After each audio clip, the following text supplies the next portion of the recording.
Nandito na naman ako para hainan kayo ng isang makeup tutorial. Ayan. Kakauwi ko lang galing work. Naghilamos na ako ng aking face. Tapos naisipan ko na gumawa ng makeup tutorial kasi matagal-tagal na din tayong hindi nakagawa ng makeup tutorial. Kaya sabi ko, siguro pwede akong mag-film ngayon ng parang ano lang, freshness makeup lang na suitable for oily skin. Kasi yun ang skin ko, oily. Actually kasi, combination yung skin ko. So, normal here on the sides. Tapos, sa T-zone ko, super duper oily. So, kung merong minahan ng oil, yung T-zone ko yun, guys. Kaya ngayon, papakita ko sa inyo yung mga products na ginagamit ko na very suitable sa aking skin, lalo-lalo na dun sa mga oily areas. Kaya, kung gusto nyong malaman kung ano yung mga products na yun, just keep on watch. Ayan. Una kong gagawin is mag-concealer. Ito, alam nyo na yan, guys, yung favorite ko, LA Girl Pro Conceal in Light Ivory. Hindi na ako nagpa-primer. Actually, hindi ako ma-primer na tao. Para kasing nakakapalan ako sa dating niya pag nagpa-primer ako. Kaya, ginagamit ko lang yung mga primer sa face bago mag-makeup pag nasa mood ako. Alam niyo yun, kasi kino-convince ko din yung sarili ko na effective siya. Uy, wag niyo akong pagtawanan na. Wag niyo akong i-bash kasi nasira yung ano ko, yung sponge ko. Kaya nagaganyan na siya. Naging nipple. Charot. Ayun na siya. Naging kalahati na lang siya, guys, ha. So, i-blend nyo lang yung concealer sa under eyes. Optional to, guys, kung wala naman kayong masyadong madilim na kahapon sa ilalim ng yung mga mata, wag na kayong mag-concealer. Or, kung meron naman talaga kayong mapait na kahapon, kailangan nyo yan takpan ng bonggang-bongga. Gumamit kayo ng mga orange concealer ng LA Girl. Maganda yun. And then, ang gagamitin kong foundation, itong Mary Kay Time Wise Matte Wear Liquid Foundation. Ito yung napanood nyo, guys, sa aking February favorites. And ngayon, ipapakita ko naman sa inyo kung ano yung coverage niya. Siya kasi yung type ng foundation na pag natuyo sa skin mo at nag-set, hindi mo na siya pwedeng galawin. Kahit na i-blend mo pa siya dyan or magdadrag ka na ng beauty blender mo sa skin, as in, magagalaw talaga siya ng bongga. So, magkakaroon ng patches. Yun siya. Kaya kasundong-kasundo to, guys, ng oily skin. Ako, ang ginagawa ko na lang technique, nakita niyo naman yung ginagawa kong technique, di ba? Naglalagay muna ako, i-spread ko muna yung foundation all over my face bago ko siya i-blend ng beauty blender. Ito, the other way around. Yung mga areas lang na mabe-blend ko agad ang nilalagyan ko ng foundation.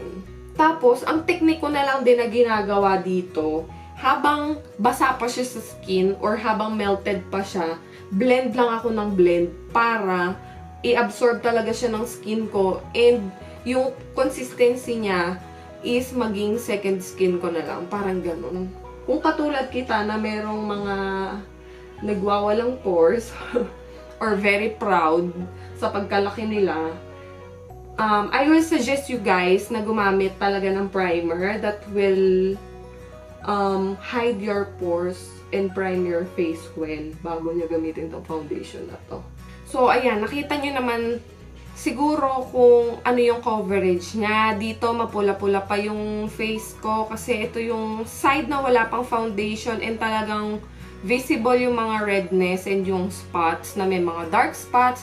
Pero dito sa side na to, somehow nakalman niya yung skin kasi meron siyang medium to full coverage pag parang second layer ka or buildable siya up to full coverage. Pero kayo, kung dry yung skin nyo, i-disregard nyo si Mary Kay time-wise kasi for sure, hindi kayo magkakasundo dahil magkikake siya ng bonggang-bongga and magbibuild siya ng malalaking patches. So, after nyan, I will proceed on my eyebrows na. Ito, the usual ko lang itong ginagawa, guys. So, ang gagamitin kong pang kilay today is this LA Girl Endless Semi-Permanent Auto Eyeliner in the shade light brown. Depende pa rin sa inyo guys kung gusto nyo pang mag-set ng powder after. Pero ako, mas gusto ko kasi yung effect niya pag wala siyang powder. Although, parehas lang siya ng oras na nag-oil up kaya may powder o walang powder. So sabi ko, sige, para makatipid na din sa product, hindi lang ako magpa-powder. Magigilay na muna ako. Ilalapit ko lang itong aking salamin. Ang gagawin nating look today is simply-simplihan lang. Parang no makeup look slash freshness slash mestiza effect. So, pa-mestiza effect lang tayo today. Kaya huwag kayong mag-expect guys ng ng bonggang look.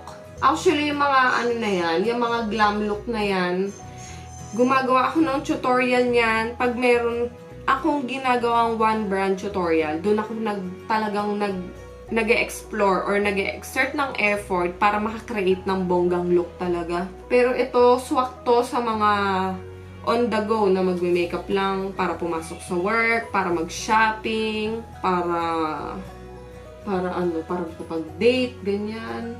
After nyan, mag-browse. Maglalagay lang ako ng, actually parang ayoko nang mag-eyeshadow guys. So mag-eyeshadow ba ako? Sige na nga. Bis ka usap no? Sige, subukan natin tong The Blush Nudes from Maybelline. Itong palette na to. Hindi ko pa to actually nagamit talaga. Ganun kasi ko pag may bago akong palette, nanghihinayang ako siyang gamitin. Kaya dinidisplay ko lang. Pero natitempt talaga ako kasi ang gaganda ng color niya. Pero ito, ngayon ko lang talaga ito gagamitin. Hindi ko alam kung anong kalalabasan ng eyeshadow na gagawin ko. Kaya, pagpasensyahan nyo na lang kung ano man yung kalabasan nito. Intindihin nyo na lang po ang aking pinagdadaanan. Tsaka guys, hindi bonggang makeup ang gagawin ko today ha. Ang gagawin ko is just a simple no makeup look. Parang ganon. So, sige na nga, mag-eyeshadow na tayo. Siguro, gagamitin ko shade is eto. Yung pangalawa sa taas, wala siyang pangalan kung anong shade siya. Ay, parang sheer lang. Alam niyo pa kinaganda nito ni Time Wise Foundation. Kahit hindi ka na mag-set ng under eye or nung crease mo, hindi siya nagbubuo. Pero depende lang din siguro guys ha. Kayo pag bumili kayo nitong Mary Kay, obserbahan nyo din, gamitin nyo siya ng may powder, tapos gamitin nyo din siya ng foundation lang itself. Kung ano yung mag-work sa inyo. So, yun yung mag-work sa inyo. Ano daw? Siguro gamitin lang natin itong shade na to. Itong parang mag-gray-gray. Iko-contour ko lang yung gilid.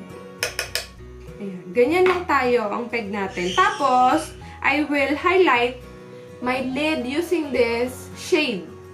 Ano siya? Metallic pink. Ilalagay ko lang siya dun sa center para lang mag-pop yung lids ko. Tapos, I will just use a brown eyeliner para freshness lang yung effect. This is from NYX Eyebrow Marker in the shade Deep Profound. Ano talaga siya guys? Pang kilay. Pero, ginagamit ko siya pang eyeliner kasi maganda yung pinaka-tip niya. Oh. Very, very defined and very manipis.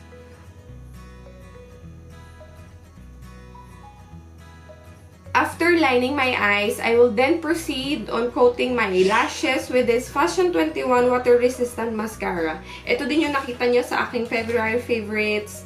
Maganda kasi siya guys, kasi meron siyang mga fiber na nakakapagpahaba ng lashes. Although hindi talaga siya waterproof chinacharot ako nito ni Fashion 21 eh. Kasi nung nag-shower ako, naligo ako. So hindi ko naman kinukuskus yung mukha ko kasi hinahayaan ko lang yung water na mag-drip. Pagtingin ko parang nahubad na yung mascara sa mata ko. Kasi, water resistant lang siya pero hindi siya waterproof. Oo nga. Magkaiba pala yun. O sige,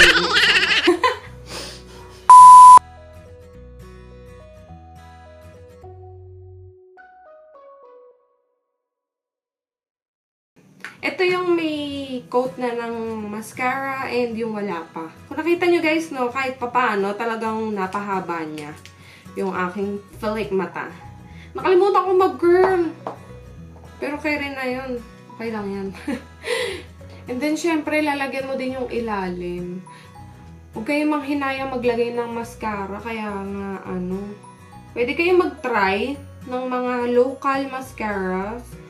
para ma-practice kayo sa paglalagay ng bonggang mascara. Ayan, after mo mag-lashes, maglagay ka na rin ng eye brightener or yung pa-white-white na nilalagay sa ilalim ng lower waterline para mag-pop talaga siya and parang good morning effect niya. Ang gagamitin ko pang line is this Jumbo Eye Pencil from NYX in the shade Milk. White talaga siya, guys. Nilalagay ko lang siya sa lower waterline. Huwag na tayong mag-contour, mag-diet na lang tayo, best. Mahal ang makeup. Mahal ang pang-contour, diet na lang. This is the Everbilena Blush Duo in Bake Fig.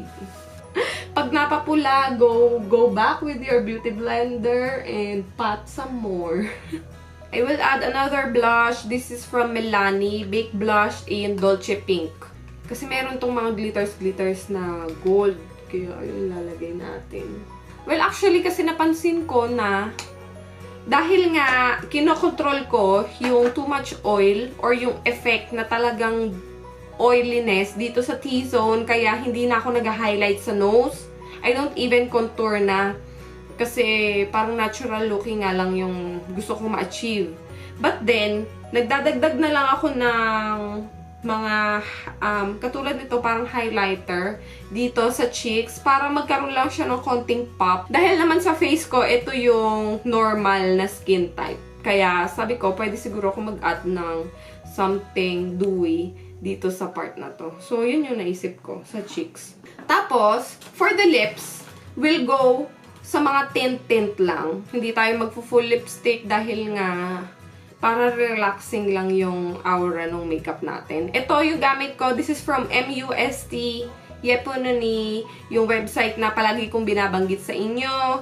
So, ito galing to sa kanila, MUST. Hindi ko alam kung anong shade, hindi ko nababasa. Basta ganyan siya, red. Tapos, I will recommend you guys to moisturize your lips muna bago kayo maglagay ng tint para mas nag-glide siya and hindi magkaroon ng buo-buo. I have pulled you in, guys, para mas makita nyo yung quality ng foundation na Mary Kay sa skin ko. So, after doing the full face ng makeup, ito yung consistency niya without any shine pa din. Tapos, wala namang mga areas na nagbuo-buo. As I have mentioned a while ago, guys, hindi siya yung tipo ng foundation na hide niya yung pores. So, kaya nakikita nyo pa din yung mga pores ko na very visible and yung tigawat ko na mapula-pula dahil nairita. If you wanna try this product, guys, you can have it ordered kay Beautylicious Deals sa Instagram and on Facebook for 680 pesos. I hope na nag-enjoy kayo sa video makeup tutorial today and kung napasaya kayo ng aking mga kalokohan and mga pinagsasabi, please give me a thumbs up, subscribe on our channel, and comment down below kung ano pa yung mga makeup look na gusto nyo mapanood on our channel. Kaya naman, i-follow nyo na din kami sa aming Instagram account and Facebook with the same name of Trends. I hope to see you again, guys, on the next video. Bye, everyone!